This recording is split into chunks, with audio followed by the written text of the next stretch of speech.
Kit is the final brawler coming into this Brawl Stars update. Now, Kit is a legendary support brawler and is the start of a new trio called the Star Toon Trio. Kit will be coming on January the 4th, but you can pick him up early with an in-app purchase or switch to him on the Star Road when he's released. Now, Kit is a very unique brawler that is sort of two brawlers in one. There's the melee version and there's the thrower version. Now, as a melee brawler, Kit is very weak, dealing 1600 damage in a short cone and only having 6000 hit points, which was buffed since we last saw him in Brawl Talk. However, he does have a very fast reload speed, which does help out some. Now, for his super called Carry Me, there are two different things that you can do.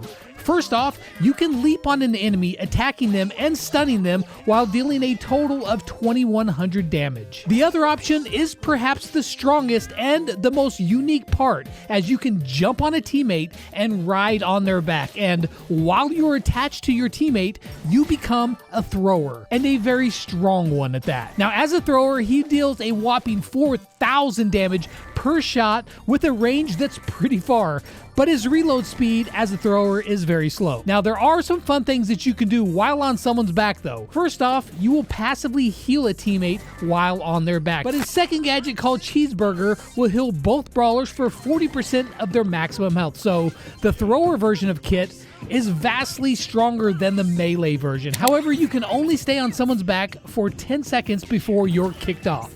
Unless, of course, you equip his second star power, which will lengthen that max time by 5 seconds. Now, his second star power is one that we won't be using in this video, and it's a very niche one and the first of its kind in the game.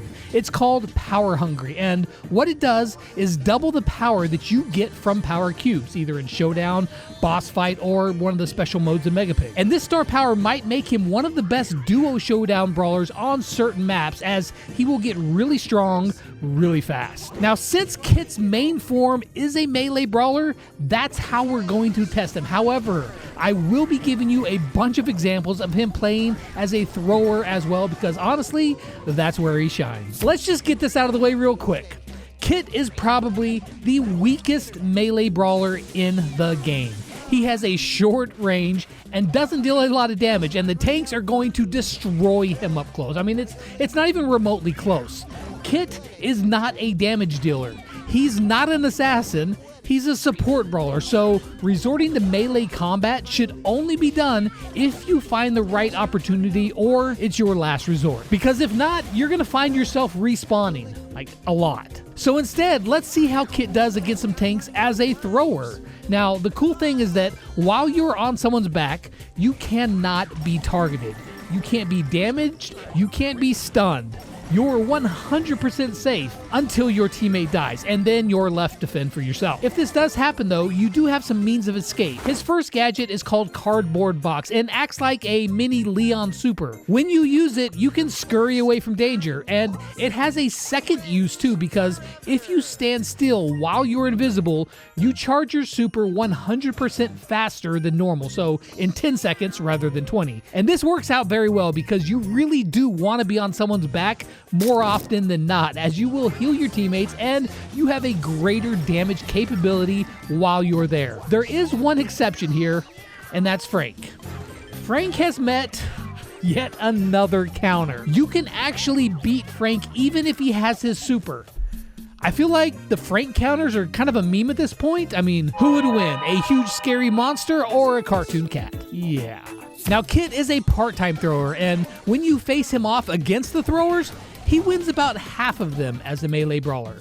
Sprout, Tick, and Penny are all unable to get a win here, and normally throwers perform really horribly in these tests, and that just goes to show you how weak of a brawler Kit is if you're trying to play him like a damage dealing brawler instead of how he is meant to be played. Now, if you put him on someone's back, well then all bets are off for the throwers, because Kit will outdamage any thrower while atop a friend's back, even the brand new ridiculous brawler Larry. But even not as a thrower, Kit has another trick too, and that is his leap. He can leap over walls to attack throwers, and even though he does very little damage, well, you're going to be in trouble. And since his super only takes 20 seconds to charge, you're going to be under a lot of pressure if there's another Kit on the other team. whether it's from him throwing at you from someone else's back or leaping on your face and scratching you. This matchup is not a great one for the throwers. Now, while part of Kit's abilities make him feel like an assassin, he is for sure not, and the real assassins are here to prove that point. You have a low hit point, low damage dealing melee brawler, and the assassins are just foaming at the mouth, just ready to get a piece of Kit, and, well, they do just that. This isn't surprising at all, but in a game, it's not always going to be that simple. First off, if Kit has his super and you make your move, he can simply jump on the back of a teammate, and now you have to deal with two brawlers at once. Alternatively, if he has his super, he can use it on you, which stuns you and deals some damage, which may make that fight just that much closer. And if he's on someone's back, there's almost no situation where you would want to attack two brawlers at once, especially when one of the brawlers you can't damage and is healing the other teammate and pumping out 4,000 damage per shot. Now, that's not to say that assassins can't or won't want to take on Kit, because they just might very well be able to burst him down before he's even able to use his super. But it's not one that you should just rush into without some thought. See, another disadvantage of attaching yourself to another brawler with Kit is that you're leaving one lane completely open, as rarely can you cover two lanes from one position. So if you're an assassin, take advantage of that opportunity and relocate and look for a better time to strike. Now, the damage dealers have all sorts of different brawlers in this class. You've got beefy ones like 8-Bit and Pearl, more fragile ones like Eve and Rico, but you've also got some all-around brawlers like Surge and Colt. Now, all of these brawlers, well, they beat Kit in melee form. And in fact, of all the damage-dealing brawlers, there are only two that lose to Kit. And there are extenuating circumstances to those losses. First off, Carl loses because his pickaxe takes so long to get back to him. Give him a wall and he is completely fine. And Colette can't use her super in this fight, which is normally how she gets her kill. But other than that, all of these damage dealers absolutely mop the floor with Kit and leave him licking his tail. Now, does that mean that Kit just sucks and that he's not good at all? Nope, not at all. He's just a very different brawler. Again, let's watch Kit fight against some of these brawlers when attached to a teammate. The damage he can put out is absolutely insane, and that's just Kit. Add in the teammate shot as well, and whew, that's going to be tough to deal with. And then there are some crazy situations like Kit riding on the back of a brawler that has a jump, like Primo or Miko. I don't know about you, but if I saw this furball of death coming at me, I'd run for cover. Except that Kit can throw over walls. So yeah, there's that. Now, if you're lucky enough to find Kit trying to prowl around, you're not going to have like a super hard time dealing with him. But if you're playing Kit the way he's supposed to be played, then good freaking luck. Going to be a tough one. With the marksman, you find long-range, low-hit point brawlers, so you think that they would do poorly when they're placed toe-to-toe with a melee brawler, but yeah, that's not the case. Well, at least not with all of them. I mean, sure, Piper loses because she can't get max damage, and B gets beat because of Kit's reload speed, and Janet, well, she just barely loses, but all of the other long-range brawlers took home the dub. Even Belle won, which honestly kind of surprised me.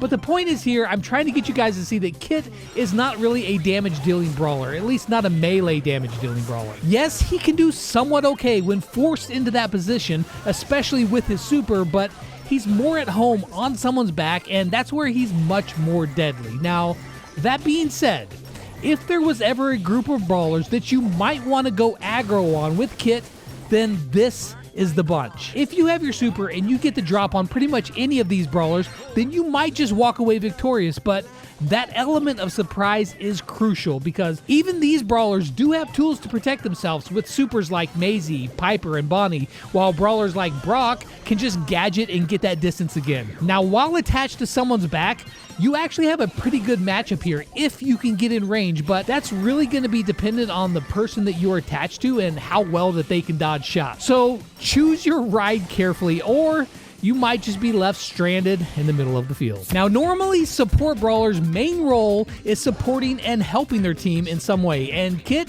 can do this with his healing capabilities, but as a melee brawler, he finds it hard to defend himself against the other support brawlers. In fact, the only brawler he can beat here is Byron. Kit is very dependent on his teammates and his mobility. Since his speed is very fast, he will be able to outmaneuver many of these brawlers, but if he finds himself in a fight with them alone, then you don't stand the best chance. Now, of course, in a real game, you're probably not just gonna run up to Pam and start scratching away, unless you, like, I don't know, really have a death wish or something. But there are a couple brawlers here who you can.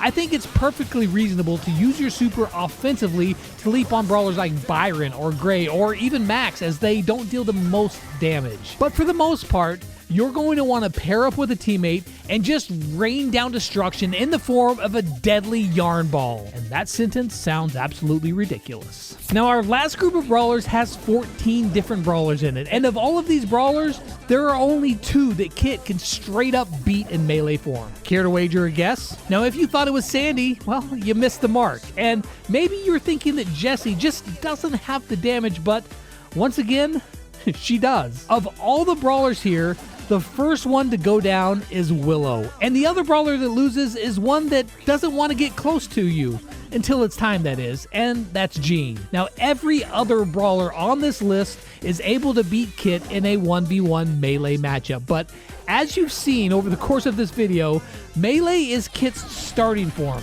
It's not his final form. He is a very versatile and dynamic brawler that thrives when on the back of another brawler, dealing massive damage and healing his teammates. So then, you've seen Kit 1v1 versus every brawler in Brawl Stars. He honestly has been a very hard one to try to show off, because while he's very weak in melee form, he is really strong in thrower form. However, there's just like not a great way to test that and show that off. So what I can say from my time playing him is that he is much more balanced than the other brawlers. I mean, yes, he is a bit weak while attacking in melee form, but he does have some abilities that will allow him to get the better of many brawlers. And on the flip side, he is really strong in thrower form, healing his teammates and dealing massive damage, but it does leave areas open on the field for enemies to infiltrate. So I think that Kit is an incredibly fun brawler to play, and if you like playing support brawlers, then I think that you're going to have a ton of fun with him. He is more deadly than some of these interactions would lead you to believe, but he isn't nearly as strong as Miko or Larry, who I have a feeling are definitely going to get nerfed. Anyways, I like Kit. I like all the things that he can do. A good brawler isn't just about non-stop damage, and Kit shows that off really well. He has moments of incredible power. He's fast, he's nimble, and he can help his team stay alive, and is absolutely worthy of his legendary title. Hope you're enjoying the update.